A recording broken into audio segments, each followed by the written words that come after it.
Every year in Michigan, $18 billion leaves the state to go buy energy. So those are materials that are being brought in to power our stuff. Every time someone installs a solar installation or a wind or geothermal, and they don't have to buy power from outside the state, then we're keeping our own money inside the state. And if everybody did it, it would be like injecting $18 billion into the Michigan economy year after year. About 5 years ago, Corinne, the store manager with the Ypsilanti Food Co-op, suggested that we look into some solar stuff. We wrote a grant and we won $6,000 to put a small solar installation on the co-op. It kind of snowballed from that. So a group of volunteers started this thing called SolarYpsi.org. It's a website. And the goal there is to make a map of Ypsilanti. A person could click on a pin on the map that shows a location where there's a solar installation, and then would be given a bunch of information about that installation. Each one of these is about $1,000. They weigh about 30 pounds apiece. These things will last 30 years, and it kicks out 190 watts. And we just installed 12 panels on our city hall, and those are 205 watt panels. Every year they get a little bit better in performance.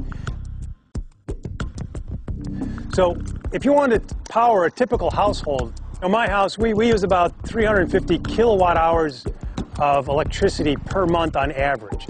You take that monthly average, divide it by 30, and we burn about 12 kilowatt hours per day.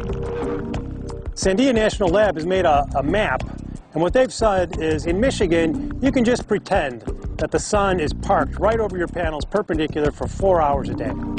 So if I want to make my house 100% solar powered, I need about 12 kilowatt hours per day.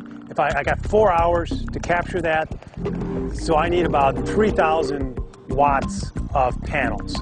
And if these are 200 watt panels, I would need 15 of these on my house. And I would overproduce during the day and push that power back to the grid, and I would bring it back in at night for free.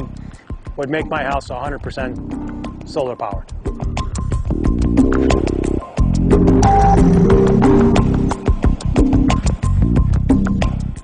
The system's completely automatic. Every morning, when there's enough power from the sun, the inverter turns itself on, makes electricity. If there's excess, it pushes it back to the grid. DTE also has now net metering, so that we can now export excess power and get 100% credit for it, so that we can bring it back in, for free. So we're using the utility company as kind of a battery for our system. When the sun goes down, the inverter shuts itself off. There's one person at the store here who comes up here, every couple of months and washes some of the dirt off, but the system's virtually maintenance-free. The federal tax credit will pay for 30% of it, and DTE has a program called Solar Currents, and they'll pay $2.40 per installed watt of installed panels.